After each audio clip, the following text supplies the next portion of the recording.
What beer are you drinking right now, dude? It's my Moon Man from Wisconsin, dude. Oh, you still got some? Okay. Well, I was up in Wisconsin Friday through Sunday. Okay. So Dude, this is my all-time favorite beer.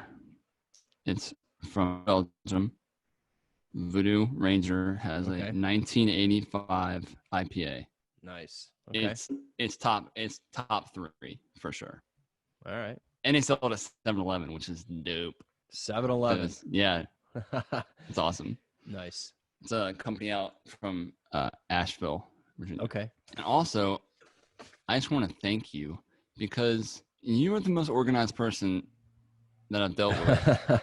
And it's so helpful. And sometimes I don't take advantage of it. And it's awesome. Oh, you're welcome, man. I got to be organized, man. That's my personality. Otherwise, well, you wouldn't think so right now. The garage is a freaking disaster, but hey, you know, I try that to happens. Dude, there is a fly. It landed right here on the microphone. Oh, yeah. So in the middle, I might be like, "Bow." We'll see. You'll get him. You'll get him. You got an hour. Cool. What's going on, everybody? Welcome to episode 8 of what we're calling the Broken Moto Show. And it's a collaboration series that I'm doing with my buddy Matt from How to Motorcycle Repair. My name is Cody from MotorcycleMD. Episode 7. Yeah, it's 7. Dang it. Episode 7. We could have just kept going. I mean, it doesn't Absolutely. matter. And we're going to keep going. All right, fine. And this is a collaboration series that we do where we try to take in, or we don't try. You guys email us at what email, Matt? askbrokenmoto@gmail.com. And with that information, we talk about it until our faces turn blue and forget what we're talking about to begin with. But we try to help you guys out with some kind of question or answers to whatever situation you're running into on your motorcycle. That's right. You summed it up. What kind of rules do we have for that email? So, yeah, when you submit these emails, please include your first name and location, year, make, and model, mileage, and be descriptive with the problem. Yeah. And then, dude, everyone's got a smartphone. Take some video and talk in the video, and we'll roll that in. I think that's awesome because a video is even better than pictures, but pictures work too. So if you could do that, that'd be awesome. Pro tip. If you try talking while your motorcycle is running, it likely will not pick it up. Yeah. So just a pro tip for you guys. Yeah. We struggle with that, obviously, right? Yeah. Yes, we do. Well, cool. Let's start off with question number 1. Let's try to blaze through these. We'll see what we can do. I'll start off with the first one. Yeah, go for it. Hey guys, 1993 CB400 Super 4. Called it an NC31. First gear issue is the heading of this email. I have a Japanese import CB400 SF. And just to pause right here. I don't know if you know what this bike is, dude, but I didn't. And because it's an import, so it's not over here. And It is a sweet looking bike. They actually had I was doing some research on it and they had 4 different models, and the newest versions they came out with all had VTEC in them. So we have a CB400 that goes into fuel injection in the early or mid to late 2000s or 90s, fuel injected and with VTEC. So that's crazy. A pretty sweet. It looked like the CB919 Hornet, if you're familiar with that. But so now he included a pick with it. Yeah, he did, which looks nothing like the factory one. Okay, but I was gonna say, yeah. I mean, okay. And his is a carbureted model versus the ones I was just talking about. But okay, so virtually no mechanical changes. Just an end can. So just a muffler. Slip on. But the pictures, I don't know, maybe his definition of mechanical changes are different from mine, but his bike's been radically changed. Yes, it has. Yeah. So it says right here, it has an R1 front end. The motor ran pretty well, but I'm having an issue with first gear. When cold, the bike goes into first nicely, crisp, and has a good click in. However, when warmed, the bike really struggles to go back into first from neutral. Any ideas? As mentioned, it only happens when hot. Bike has 3,600 miles on the clock. Also, although I think this is unrelated, going from 5th to 6th is sticky all the time. I have to put a lot of pressure on the gear select foot lever. This issue also sometimes presents itself as false neutrals. Does it sound like the clutch needs to be replaced? I can try to supply a video if this would be helpful for diagnosis. Thanks, Steve from Manchester, UK. And we will post a picture of his bike probably now or during while I was talking. What do you think? Dude, I have no idea. Okay. It's weird that it's doing it cold versus hot. Mm-hmm. I would check maybe the clutch adjustment. I don't know if this is cable or hydraulic. I'm pretty sure it's gonna be cable. I would think it's cable. Yeah, probably. It's 400. So obviously check that, but other than that, I don't really know. Okay. You got any ideas? Yeah. So what I think that cable adjustment is vital. So what you said right off the bat is the cheapest route to start diving into this issue. You got to have free play in the clutch lever. I have a video. I'll post it in the description on just making sure that you do have that free play. If your clutch lever is has no slack whatsoever, you are prematurely wearing out the clutch. That may have been happening before you got the bike, or maybe happening now, or you may notice that you did have free play and now you don't. Okay, which can happen. So as we know, Matt, clutch plates heat up and warp. Right. When they get hot. Most of the time when the damage is already done, the clutch is smoked, it's happening all the time. But in this case, what could be happening is as the clutch is heating up and there is some slight wear going on, it's making itself more noticeable when everything heats up. So you got all the metal parts heating up. You have all these things going on Right. that we wouldn't really think about all too often, but it's happening. So I think that you either have really bad adjustment going on, there's no slack in the clutch lever. A lot of times when there's no slack in the clutch lever and you adjust it out and you have the good free play and you go to shift while it's running from neutral to first and you keep skipping over neutral, it's just going right into first or whatever the case may be, it's definitely going to be a clutch issue. If you don't have any free play, adjust it out. If you do have free play and it's still doing it, I would open the system up and have a new clutch pack ready to go, because that's really the only thing that it could be, because it's not slipping out of gear. So it's not a trans issue. It's not, it's not grinding the whole time that he's trying to shift it in. I just killed that fly. Nice. Done. I told you to get it. It was just chilling right on my arm. Just a little simple slap. Yeah. So that's what I got for that. Yeah. I mean, I was going to mention what you could do is turn the bike off and then manually shift it through the gears. And if that is okay, then it's not the transmission. Yeah. So, then it narrows it down to like a clutch issue, like you said. Right. So. Yeah. And the 5th and 6th being sticky, I'm not too sure what that is. I would check either the pivot that the shifter is on, if it does have a pivot, and try lubing that up. But as far as that being sticky, I think I think he was right with saying it's somewhat unrelated. I think it's just a little bit of a nuance to him. But if the clutch is slipping and the plates are starting to warp, because as they heat up, they kind of go from this to more like that. And the clutch is always trying to disengage, which gives the transmission trouble whenever it wants. You may be slipping up in the top end, 5 and 6. Who knows? Gotcha. Yeah. Cool. Good info, man. Question. Nicely done. Thanks, brother. Question number 2. Go ahead and take it. First off, I want to thank the 8 or so people, dude, that bought us a beer back in episode 5. Was it? I think in 5 we mentioned it, and then these 8 people have bought more beers than we know what to do with right now. Absolutely. I mean, I filled up a cooler over there, so we're good for a while. So no, that's super cool. And I forgot to let the system collect first names, because I want to mention these people by first name, but all we got is emails, and I can't make out first names from a lot of them. So you know who you are. Thank you so much for the beer. So next time we will give you guys a shout out. But yes, Yeah, it was like that night they were flooding in. And I was like, this is awesome. Yeah, Cool. for sure. Cheers to you Thanks. guys. You guys are champions among men. Yeah.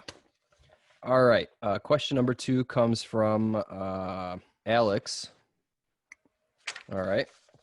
He's got a 98 GSX 600F. So it's a Katana, Suzuki Katana. Damn it. Severely struggling with RPMs.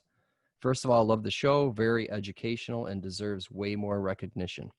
Anyway, here's my problem. I bought a Suzuki GSX 600F out of 98 about 2 years ago. It's my first bike and it's great. However, it had real bad fuel economy, so I rebuilt the entire carbs about a month ago. Since then, it is more responsive and sounds healthier in general. Problem is, since rebuild, it won't go through all the RPMs anymore in the higher gears. In 6th gear, it won't go past 6K at all. Even if I shift down, it just will not go past it. I used to go top speed at around 220 kilometers an hour, now only at 140. I have no idea what that is in mile an hour, but anyway. That's cruising. That's cruising, dude. Yeah. Hey, Siri, what's 220 kilometers in miles per hour? Miles per hour and kilometers are not compatible. It's not compatible. I don't know. Forget it. We don't know. I hope you have an answer as to what I should do, because I'm not that experienced with motorcycle issues to know what's going on and don't have the big bucks to spend on an expensive repair job. Thanks in advance and keep up the good work. All right, so these are CV style carbs, Mikuni. I looked it up on the parts diagram. I think what might be going on is it's just not turning on the needle and main circuits, and he's just not getting fuel in the upper RPMs. Yeah, there's definitely a restriction, because it sounded like he put everything at stock. Like I wouldn't think that he'd be like, "Oh, we'll just put a bunch of big jets in it." I mean, he didn't say that. Right. You can richen up the top end and then you lose it. You know, it just roll and fall on its face. Yeah, so, so, it sounds fuel delivery. So I mean, he had bad fuel economy prior to the rebuild. So usually with these carbs, I found that like the slides will get sticky and they won't open, and they might even like flutter, and then it gets rich and it's spitting fuel out and this and that. So I hope when you did the rebuild that you went through and the slides are really clean and they slide nice and no diaphragms are damaged and they're not pinched. And then I'm wondering if he took out the emulsion tubes. Yeah. Make sure those are all clean. Yeah. Because stuff hides in there all the time. And the CV that they're operating with rubber diaphragm CV. Yeah. Yep. Yeah. You might want to double check how you installed those. I've seen people mess that up a couple times, where like they'll get 3 of them right, but 1 of them wrong, and then that will affect the whole system. I've seen that. You can check your spark plugs out. You can pull those out. If you haven't done that in ever, then you can replace them and then run it again in that period of time when it's screwing up. And then by that time, the plug should have something on them, and you can reread that. I mean, check out Google or some plug diagrams, see what tells you what. Sure. Yeah. So you're basically lean. telling them to do a plug chop. Yeah, I mean, that helps, because that's like the window into the motor, you know? Right, exactly. Yeah, I mean, honestly, we don't know if it's lean or rich, but I would assume that, you know, maybe it's lean. It seems lean to me. Yeah. So check the plugs, swap them, fresh gas, carb sync, maybe. You might want to try that too if you haven't done that. Oh, no. Well, yeah. Carb sync, duh. Cool. Yeah, and how many times have you been burned by a cheap spark plug? Not cheap spark plug, but a spark plug issue, like having 1 foul or 2 foul or whatever. Yeah, no, it's happened. Yeah, for sure. You know, and you're like, oh man, it's just a spark plug. You throw a new one in, and it's mint. You know, so I mean, I had a member inside the inner circle had a brand, like a 2016 CB650F, like the new 4 model, the 4-cylinder model of the 650 is awesome bike. And he would literally had this badass 4-wheeler with this motor in it. Okay. And he had an issue. The motor ran fine in the bike. Now it doesn't. And he had the harness. He had all this stuff. It was incredible. The last thing he did, we went through all these checks, checking this is your neutral switch, is all because you got to throw stuff up against the wall at that point, because there's so many different things that can be wrong. Dude put a fresh set of plugs in it. He was like, dude, it's good to go. Like, it runs awesome. Like it would not start. It would not start. That was his issue. Fresh plugs, boom. Yeah, I mean, sometimes even the plug will spark.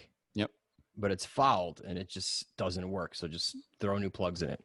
Dude, I had a CBR 1000. We had a customer. Remember that picture that I sent you? I was like, perks of working at the shop. Yeah, yeah. So that bike has 3,000 miles on it.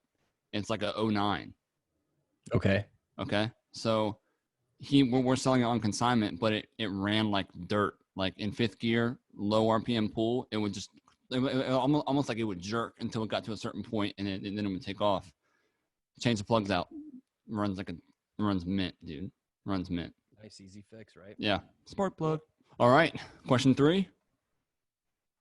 Yes, sir. Go for it. You're a little quiet. Yeah, I'm tired, man. I woke up. No, I mean like audio-wise. You're quiet. And you look like crap, so explain. I'm quiet in many ways. How's that? Is that better? Maybe it's me. Testing. What?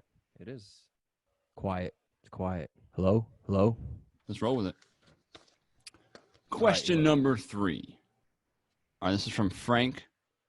Hi guys. My name is Frank from St. Louis, Missouri. I have been watching Cody for a while. Just started both of you and really enjoyed it. I have a 1998 VT 1100 C3. This is a V-twin bike, Honda Aero with 21,000 miles. Had my baby since 2000. Some background: the bike was running a bit rough with some backfiring, but not too badly. Took it on a 600-mile ride with the local club to the hills of Eureka Springs, Arkansas.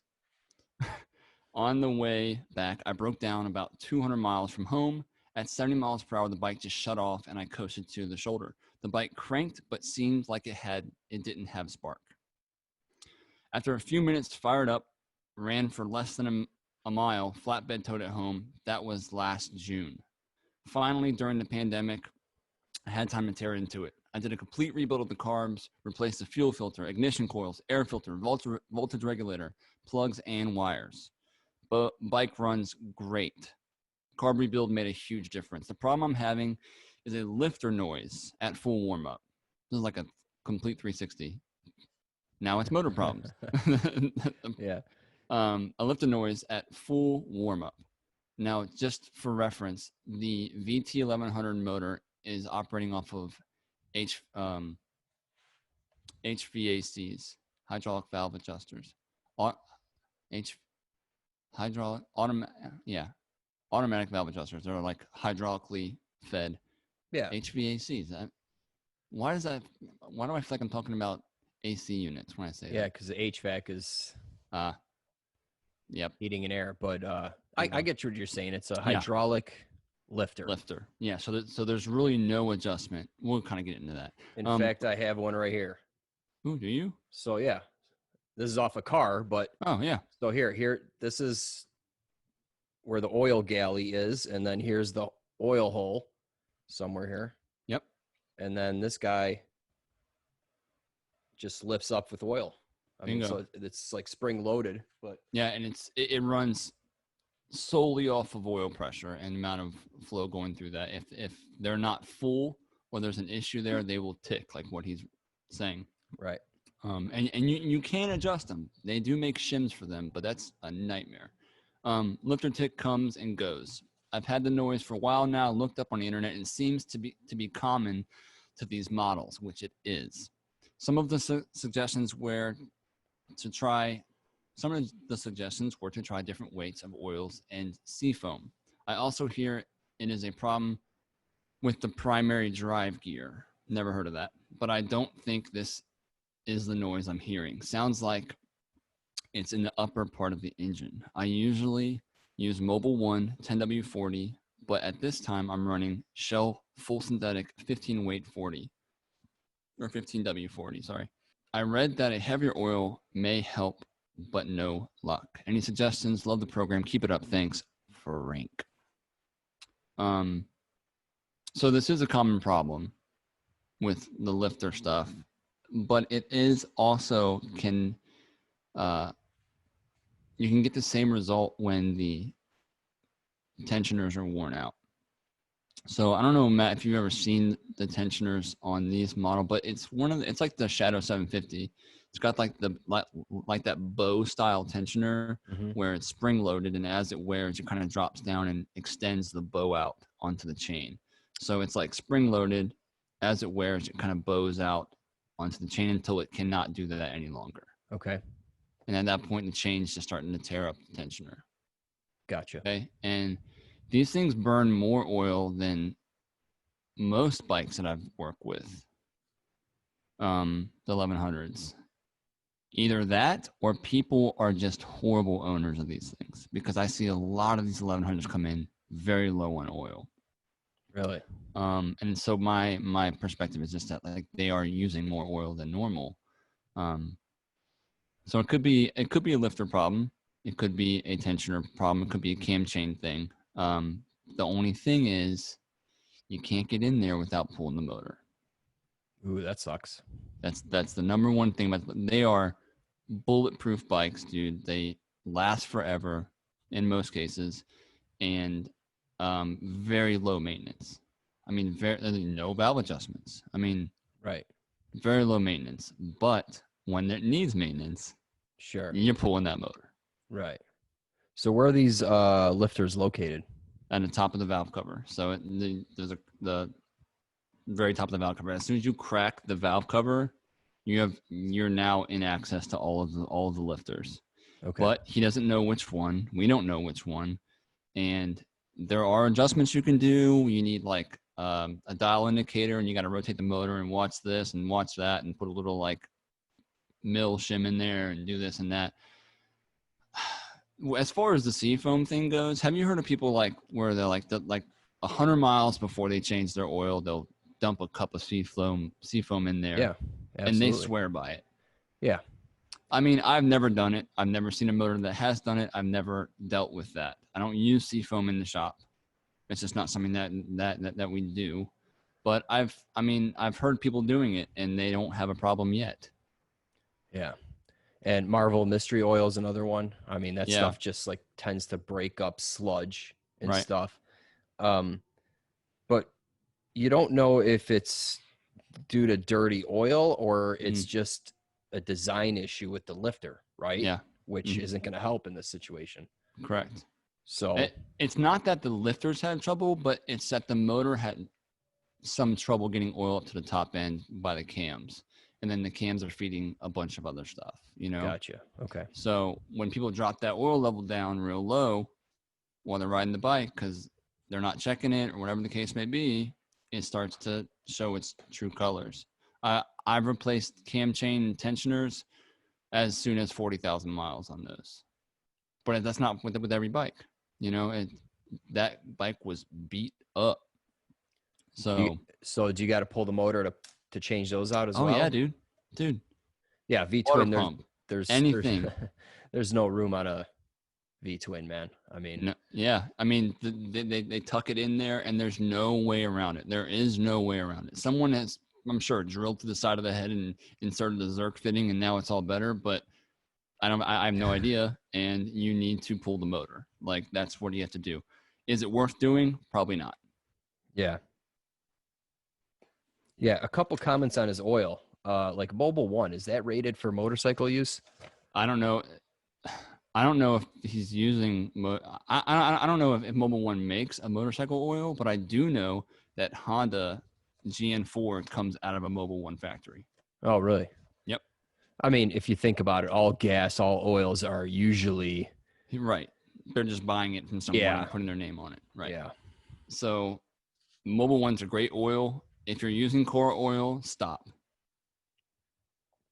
It's not designed for the same application. As we know, we have wet clutches on all Hondas. So your car is not designed to, the car oil is not designed to run with that.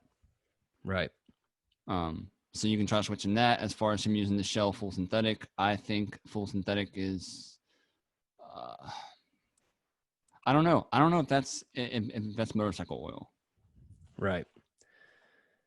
And, you know, as far as oil is concerned, I just run regular dinosaur oil, nothing fancy synthetic or anything. I mean, I just run regular oil.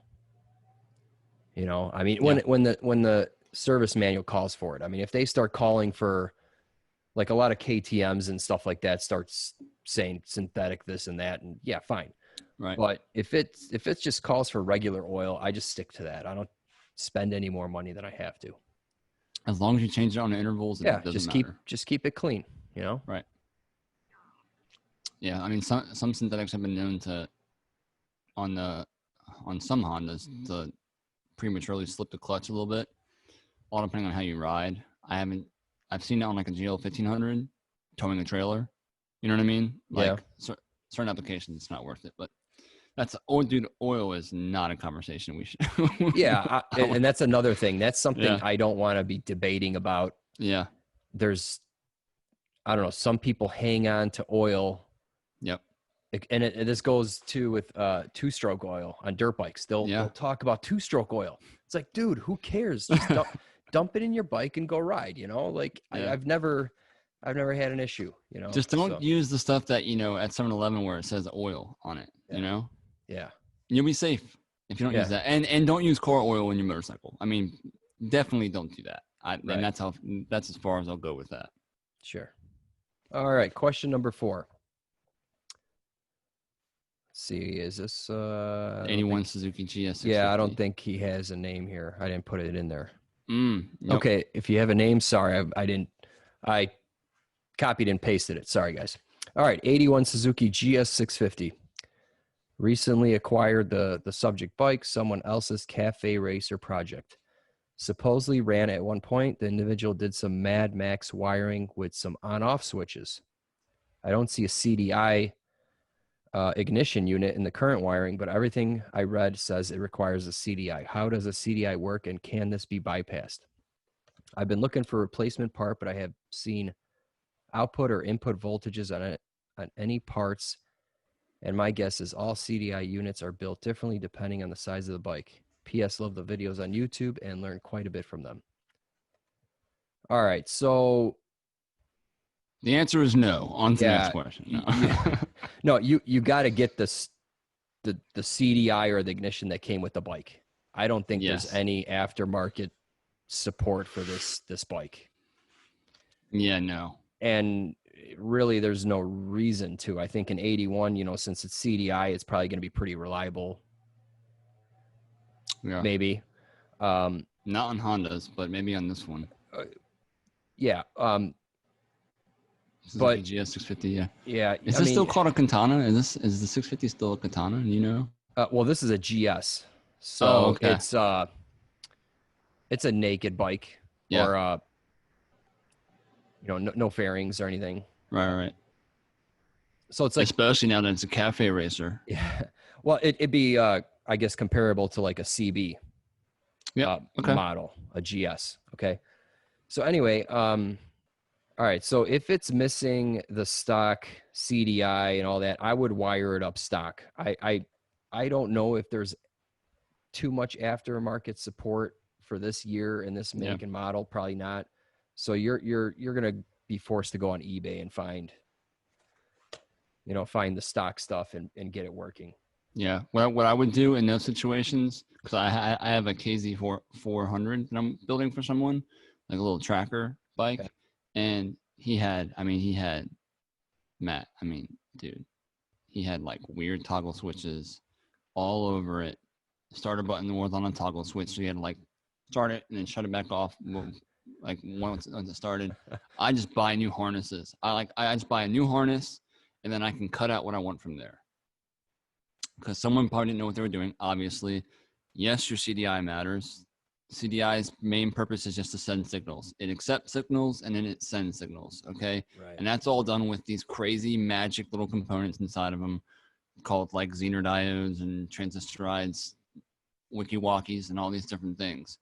And that doesn't matter. What matters is that CDI is waiting for a signal from said object, pulse iterator, whatever, and it says, cool, I got that signal. Go ahead and allow this to fire, or go ahead and transfer the signal to something else.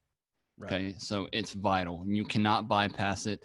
You're never going to ride the bike if you try attempting to bypass a CDI for an from electronic ignition system. It's just, I'm sure someone can do it, and maybe he's out there, but it's just not worth your time. Buy a new harness, buy the parts that it needs, and then strip it down as much as you want, dude. Hack it just to the point where you just bought the bike, you know? Right. But you'll have the right components, and you'll have a schematic and say, okay, oh, that's what that brown wire went to. Instead of like a brown wire, which is now a yellow wire, which is now also a blue wire. And you have to figure out which is the actual wire color, you know? Sure. So, I mean, I've worked on a couple cafe racers, and I've wired some from scratch. And well, first, a comment on the CDI. Every model bike has like a different CDI unit. I mean, I'm sure there's some common ones, but man, you're not going to be able to retrofit something else in here. Yeah. So I think we agree on that. Yeah. But if you don't want a stock harness, Economy Cycle sells a lot of nice wiring products. Oregon Cycle is another one. Are they making like custom harnesses, or? No, well, you can get the connectors. Oh, okay. Motorcycle connectors. Yeah. And then with Economy, they have the crimper. They got different, like millions of different colors of wires with the stripes, and you can pick and choose. And depending how custom this thing is and what you want to do with it, I don't know if you're, you got a little lunchbox underneath the seat, and that's where you're hiding everything. I don't know, but in any case, I think we answered the question. So yeah, stick with the stock CDI. Yeah, we'll put those links in the description as far as those connectors and tools. Yeah, another one I thought of was Vintage Connections. Does a lot of Honda stuff, but they sell terminal kits that are just like top notch. I love their stuff. Like they have like 3, like you can get the female 3 terminal bullet. Yeah. With a sleeve, which is like, nice. Like that's awesome for grounds and that kind of stuff. All right, guys. Thanks so much. That was 4 questions in this episode. I think that's it for this one. Mm-hmm. Oh, you were just drinking a beer. So make sure, if you can, check out our beer fund. Much appreciated. Yep. And that's pretty much it. Cody, what's that email again where people can send questions? Broken Motor Show. The Broken. It's a 50-50 chance. Ask Broken Moto. Dude, at gmail.com. It needs to be your... It's all good, man. Ask Broken Motor Show. No. Ask Broken Moto at gmail.com. Ask Broken Moto at gmail.com. You guys know it. I know it. We'll just throw it up on the screen. There you go. Yeah.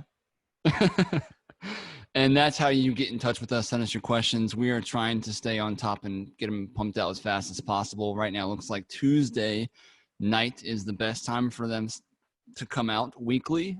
So thank you guys so much for just hanging in there with us and commenting on them. We appreciate the feedback that we get from you guys as well as the questions, because without you guys, we wouldn't even have this. So, one more thing, bro. Oh, yeah. Brand new shirts. Brand new shirts are out. Your beard's covering half of it. I know. Well, check them out on the site, MotorcycleMD.com. That's cool. Who designed that for you? So a buddy of mine, name is Daryl, and I'll put a link to his Instagram because the dude is phenom.com. Man, he does hand painting on helmets and all kinds of stuff. And he hand drew this. Okay. He hand drew this design as a present for me, and I have a colored version of it up on my wall. And he did my last one. He does all the graphic stuff, and he prints it. So it's all local. It's all being done. But awesome guy, rides all the time, local guy. So it's a great way for me to support him as well, to kind of Oh, that's awesome. use his designs. But I'll put a link for his Instagram because you got to see the work this guy does. You can send him your helmets, and he can do whatever you want. It's incredible. Nice. No, that's a good looking shirt, man. Thanks, brother. Cool. Cool. Well, that's All it. right. See you guys next time. Later.